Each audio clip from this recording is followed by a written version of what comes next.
Welcome to the Fintech Scaling Show. This podcast is sponsored by Scale Up Consulting, helping fintech startups create a scalable organization to support an ever-increasing demand. When you're ready to grow, reach out to us at richard@scaleupconsulting.co. Now, over to the show with Richard Doherty, founder and host.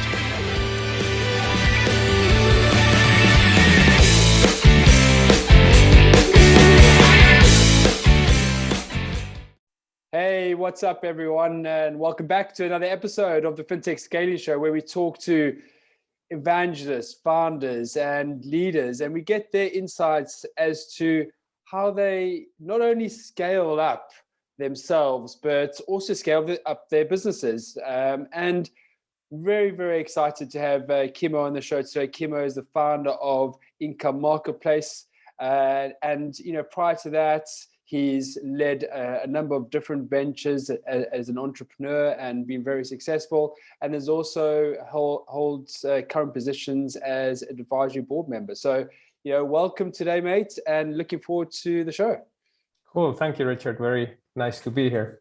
Cool. So, before we kick off on the show, just to let everyone know, my book is out now, Unlock Hidden Profit Zones. If you want to get your free copy, go to my website, www.scaleupconsulting.co.uk/sign-up, and you can get your copy, or drop me an email at richard@scaleupconsulting.co, and I'll send you through some details. Okay, so let's crack on with today. Today, we are going to be, going into some detail as to what sacrifices you as an executive, as a founder, need to make as you grow and scale your business. And we'll also dive into what it takes to go through the different phases in scaling up your business. When you shift gears from build to scale, what does that look like? What does it feel like? And also, what does it take to actually do that? So, super excited to have you in the chair today, Kimmo, because I know you've been through this, and you also obviously, going through it right now. Well, partly with your current venture. But as we kick off today's show, I'd love to know. I mean, you're an experienced entrepreneur. You've done this gig a few times. So, what made you wake up one morning and go, "Hey, I want to start a new company"? Can you sort of explain that to me, please? Sure.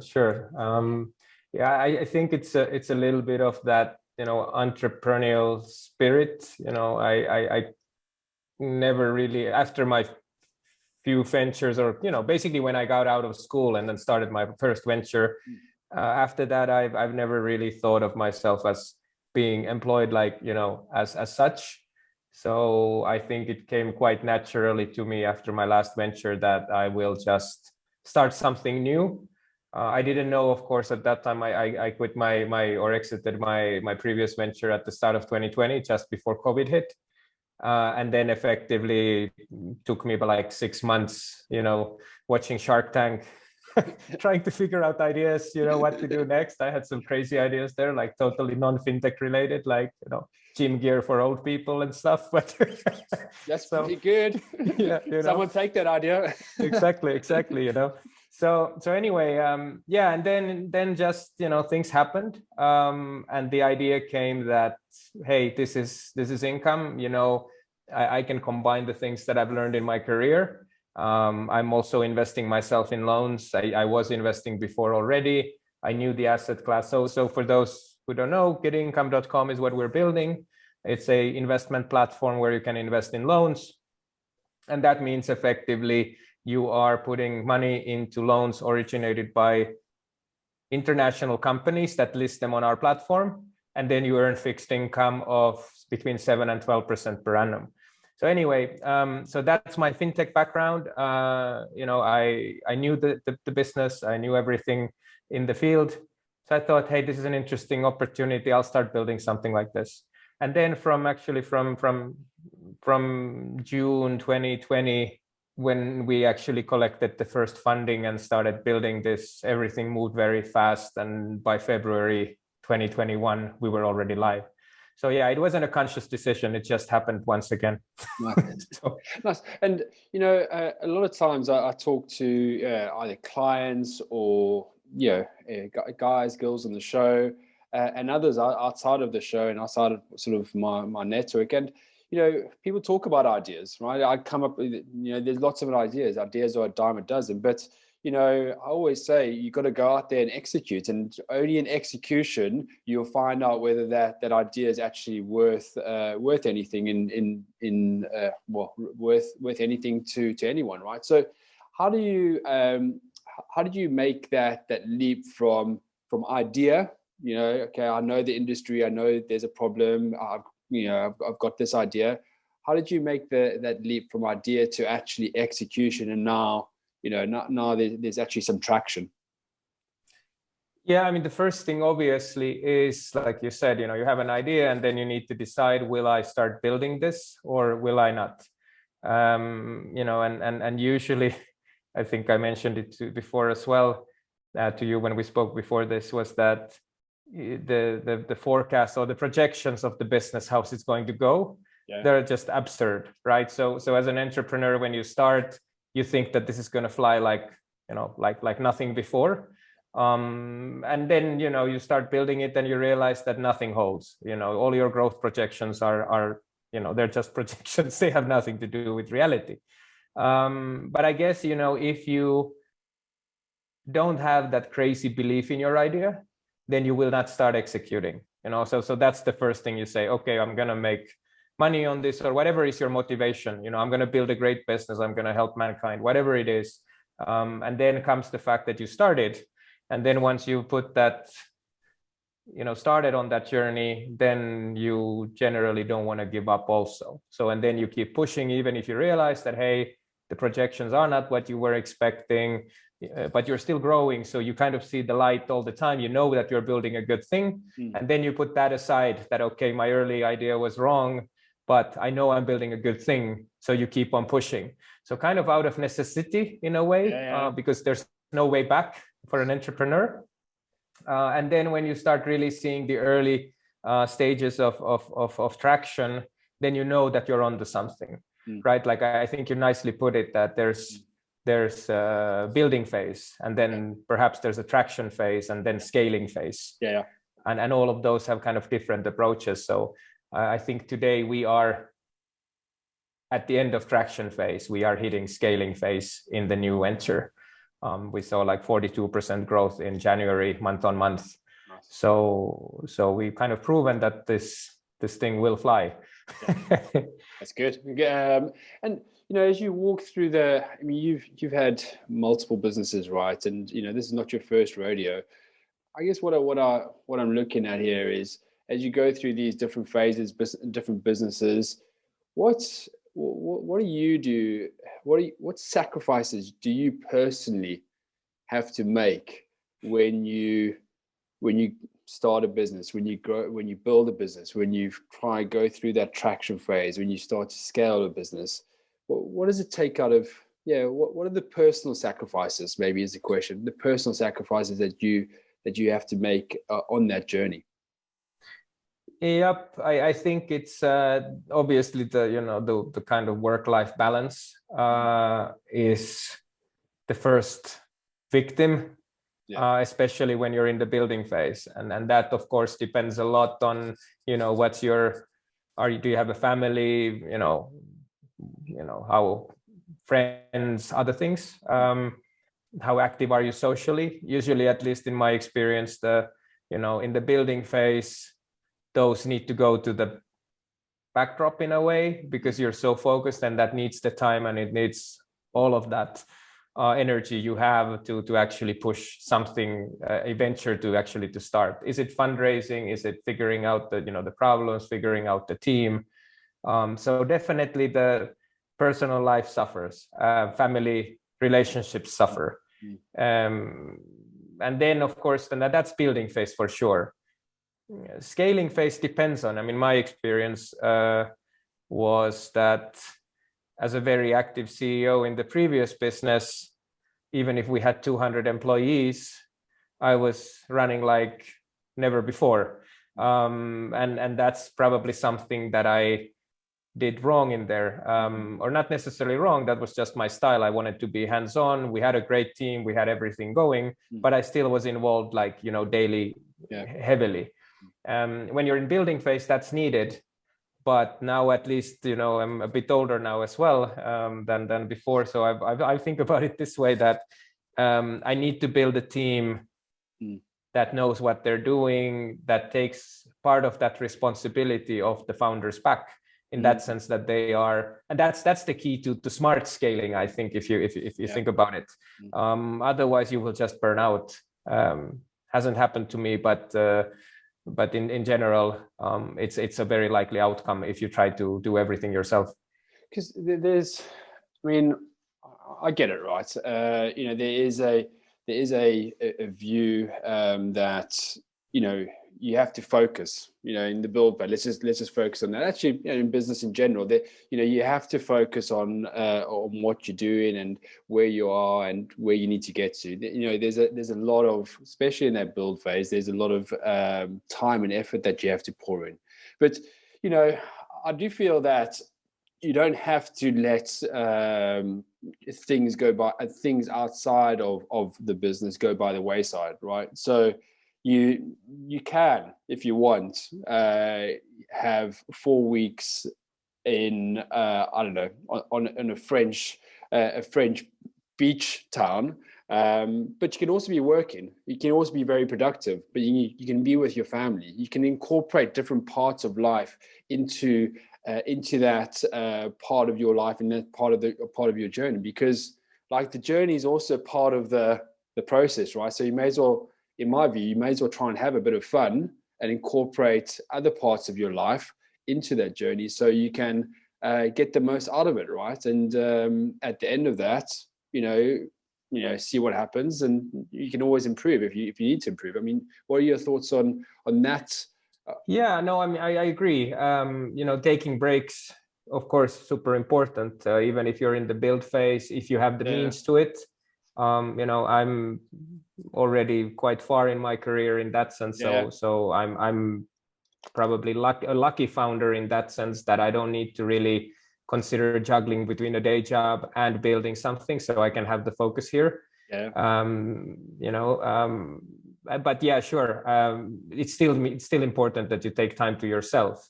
And that's where it comes to kind of the technology is also a kind of, it's a great blessing, but it's also a great curse for an entrepreneur. So you know, I these days I do take time off. You know, I just say that, hey, these days I'm not available, you know, if I go ski or whatever, just to get those few days. Generally, of course, if I travel, I'm always available. And that's kind of where you need to figure out what's right for you. You know, you should take probably at least Saturdays off. So that's what I started doing after the previous venture, that, you know, just to say that if I don't really have anything important, then my calendar for Saturdays is for family. And for recharging. So you can find the balance, but when you're really building and you really want to do that, you know, get to that scaling phase fast or get to the traction phase fast, then this is something that people easily neglect. But I agree, balance can be found and should be found. Because I do encounter it. You know, there is this feeling that you have to, you know, be on it 24/7, right? And I don't know, the people that I encounter, actually the most successful entrepreneurs I encounter, they are on it. No doubt they are on it, but, you know, 24/7 crush it culture, I don't think they are. And I think it's more about quality than quantity, right? When they are on it, they are on it 100%, and they're giving it their all. And when they aren't, they're relaxing, they're recharging, and they're getting ready to go again. So they're not sacrificing life just for one part or 1/10 of what life is going to give us, right? Yeah, it's somebody said that you know, if you keep on pushing, you're like a phone charging from 2 to 5%, right? So you're at 2%, you take the Saturday off, you get to 5%. But how far is that going to take you? So absolutely, I'm really bad at it, to take breaks. Just, I guess, I'm so used to working, so maybe I'm not a good role model in that. But surely, you need to scale smartly, and I think that's what what I mentioned also is that having a team that supports you, having people who do it. Is it a co-founder to share the burden? That's super important, because those times when you really feel like that you're tired, to have somebody to pick up the ball or carry the torch, that enables you to kind of, I'm lucky to have a good co-founder here also, in that sense that that helps. And you mentioned team, you mentioned co-founder, and what do you believe that the benefits are of getting that sort of that early stage help, whether it's a co-founder, whether a coach, whether it's building that team early on that gives you that support, that internal support to help you sort of scale up and grow up? Well, I think, if you're a founder starting it, I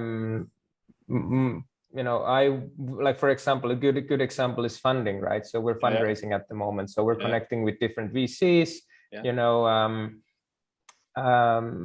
basically trying to put that thing together. It looks positive, but I think, if we would have started from an incubator, for example, and already built those contacts at start, you have a lot of these sort of tech hubs, so if you're building a fintech business, and what I would do these days differently, I would definitely locate to a tech hub instead of a dedicated office the first, because that's where you make the contacts, that's where you maybe find your CTO, that's where you might, and the if you think of costs, even if the rent is a little bit higher, you're going to make it up with the contacts. You're going to meet up those early stage angels, you're going to meet up those advisors, mentors, others that can kind of give you guidance on, and especially as a first-time founder, give you guidance on, what are the pitfalls that you shouldn't do, starting from, funding to building a team to finding the right people.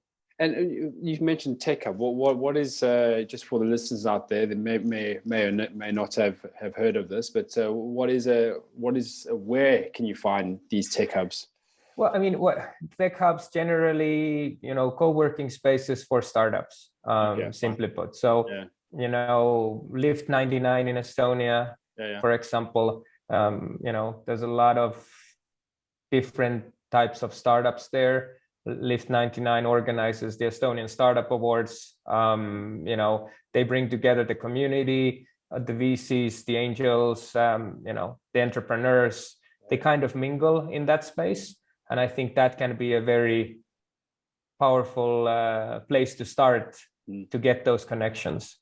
So I think any country, Canary Wharf probably in London is something where you would find these kind of spaces. That's where Revolut started from, I think. So level 39, right? So that's the one. And as you go through and you going through those different phases that we mentioned, those the build, the traction, and then the scale. I mean, what are the realities of actually making the leap from build to traction, then from traction to scale? What needs to take place actually in each of those phases for you to make the leap to the next phase? I think, build is obviously when you, at least to me, and probably different entrepreneurs and different products have different phases, but build for us was definitely trying to get the business live. So, to be able to onboard the first customer. And then once we had that, desktop set up, getincome.com was live, and we could actually start advertising, trying to test different things, then that's where we started the early stage of the traction phase. And I think traction phase to me means that you are trying to figure out what are the right channels for the customers to come in, or users, or however you call them, investors.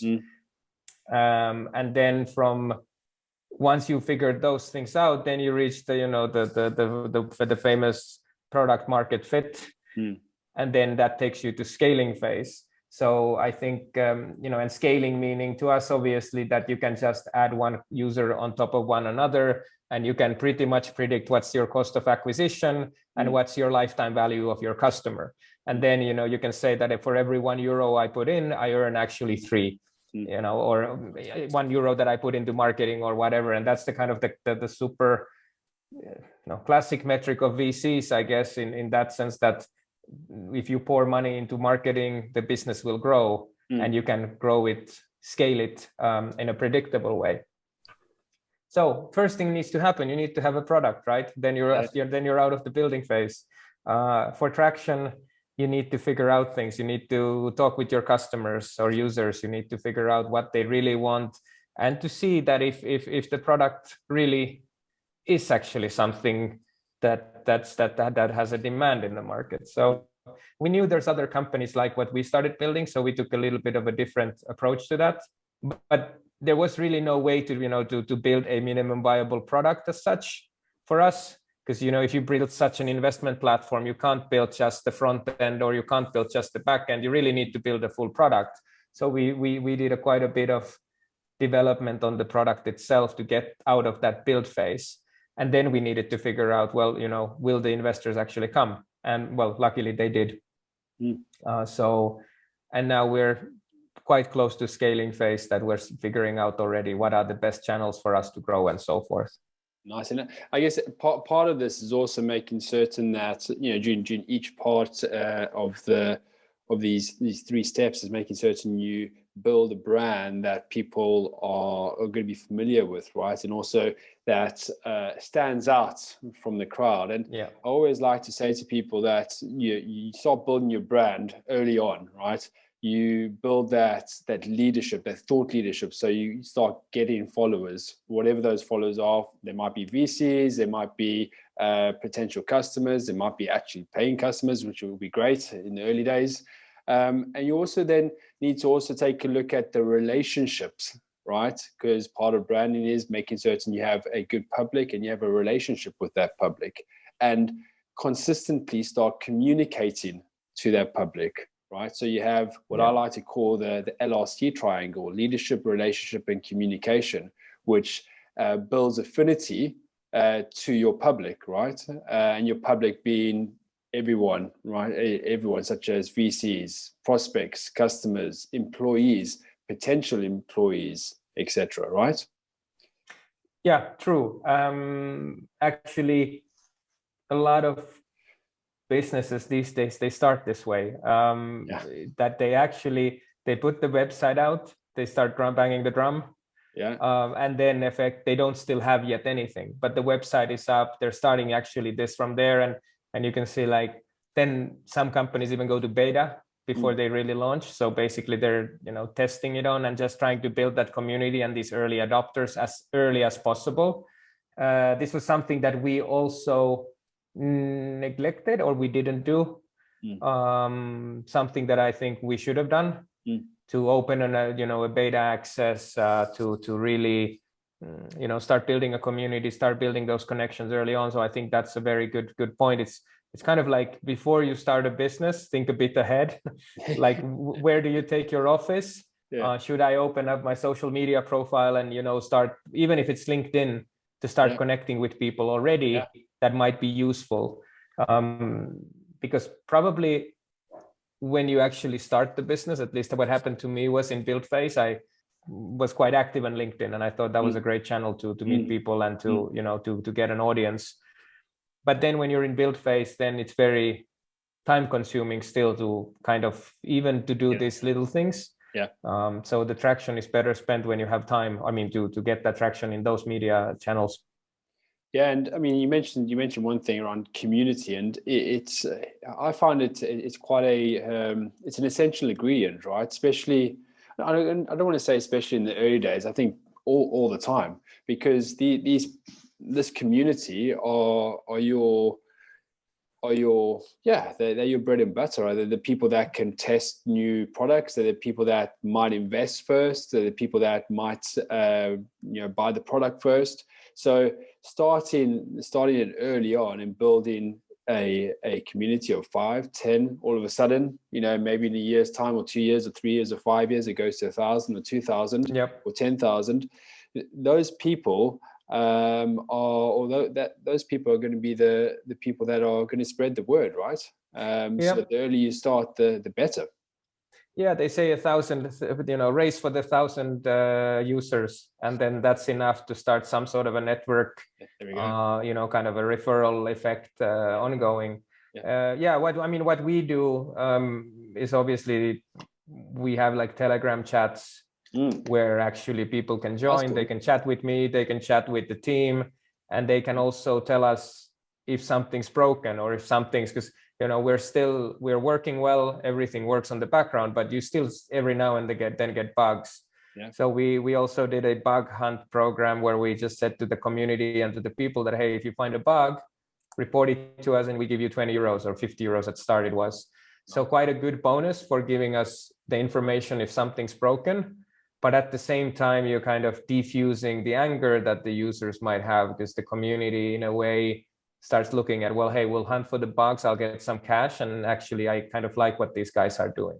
I like so it. instead of going to a forum and saying, hey, this service is crap, then they'd rather engage in the community, right? Yep, correct. I like it. In Telegram, so that's interesting. So it's responsive as well from a support perspective. You're responding directly to your customers' complaints in real time, rather than log it onto a channel and then it will get picked up in 24 hours, right? Yep, and that's actually quite interesting, because I mean, in Telegram now, myself as a founder, I'm there, answering to people, and so I get direct feedback on the product. Our operations and product guy gets direct feedback on the product. The only thing is, of course, it's a bit niche, but we're not the only investment platform using it as a channel as such. So it's a bit niche. If I look at the amount of messages coming from traditional channels to that, but we are trying to promote it also that, hey, it's actually the best way to directly communicate with the team and CEO and founder, and you get your thoughts out, we answer. So it's definitely something that really works well. Awesome. How, just out of interest, how long have you been using that for? I think we set it up about a few months back. Nice. Which is really cool. I mean, we only have like 150 people there. Yeah. But they are pretty engaged, and now we see new users coming in as well, and they're asking, hey, what do you think about the product? Should I invest here? And then the other guys are saying, hey, this is a cool product, and they have a pretty nice approach to things. And nice. That's how you slowly build it. Nice. I like it. Okay. So listen, as we come up to finishing this part of the podcast off, and we go into the flash round, what are the 3 bits of advice you would want to give to yourself starting your first journey into the entrepreneurial world? What are the 3 things that you think would help you jump over those obstacles quicker? Yeah, that's an interesting one. And times have changed, right? So when we started, just as a backdrop, we started 2004, the first venture. Fintech was not called fintech back then. It was just online, whatever. So I guess these days I would say that focus on the product early, spec it well, have good developers, because a good developer saves time and money, both, even if they seem to be expensive.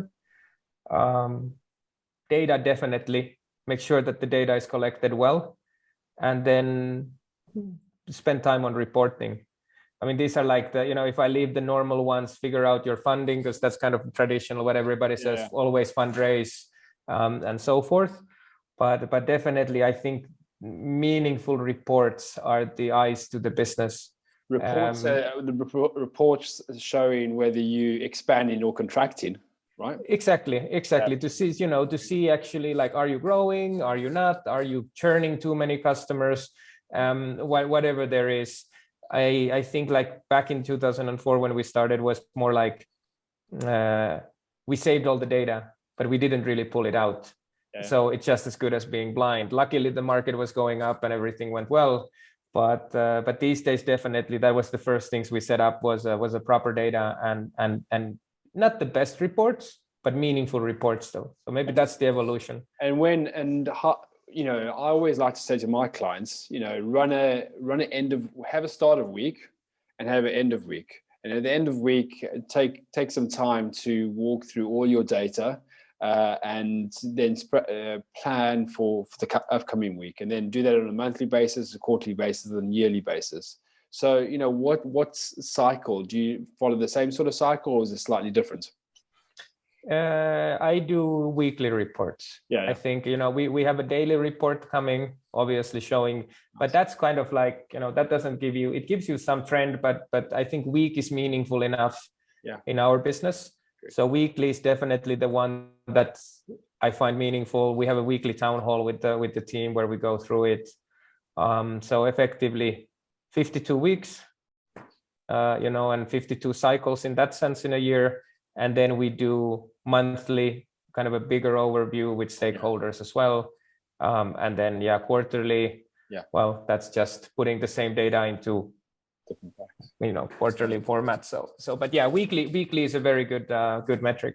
Yeah, cool. I like it. Okay, and now we go into the flash round. As I said earlier on offline, the flash round is a bit of fun. I ask you 3 questions, one-word answers, a yes or a no, or you can't say, Richard, I don't like you, by the way.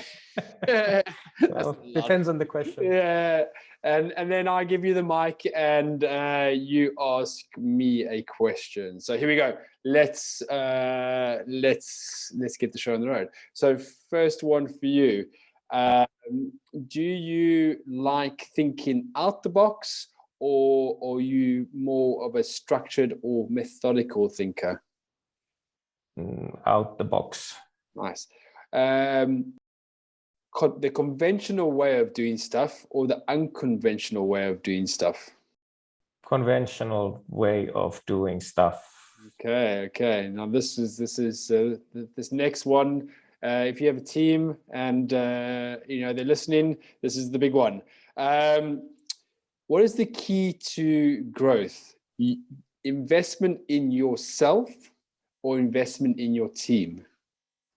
Investment in your team. Yeah, there we go. That was easy, wasn't it? That was very easy. Yeah. So there we go. So now I give you the mic and you can ask me any question. I've given you 45 minutes to come up with one. So there we go. Yeah. Okay. I don't know if it's a one-word answer, but what's the best thing doing a podcast such as this gives you? Oh, that is the relationships. Okay, well, that was easy. Yeah, there we go. It is the relationships and the community that are built off the back of the podcast. So absolutely fantastic to meet guys like yourself and girls all across the world, and to get insights of how you run a business. And then the fantastic relationship, because after this, ultimately we win a little community, and we always link up together. And there's a network. There's networking across purposes here. So yeah, I'd say the relationships, and cool. It's been brilliant. No, cool. That's super. That's one thing. Just to follow up on that. Yeah. One thing I failed in my previous businesses is probably the networking part. Yeah. I kind of didn't really think of it as that important. I was so focused on building the business that I kind of said, oh, there's an event. I'm not going to go there because I don't have the time. Yeah. But now actually knowing, I think my journey would have been, kind of faster started on this business if I would have had a bit bigger network. But it's never too late to start, right? So yeah, never too late to start, right? Never ever too late. So now you're part of this community. So there you go. Awesome, very good. Okay, and listen, mate, it's been absolutely amazing having you on the show today. Loved it. Loved getting the insights as to what it takes to maybe build. Also go through the traction phase and the scale up phase in your business, and also as you go through that, think that it's not always 24/7 crush it. You can do it the way you want to do it. You don't have to do it the way that it is in the press. So awesome getting the insights from you. Loved it, and looking forward to your continued success this year. All right. Thank you, Richard. It was a pleasure. Awesome. And everyone, again,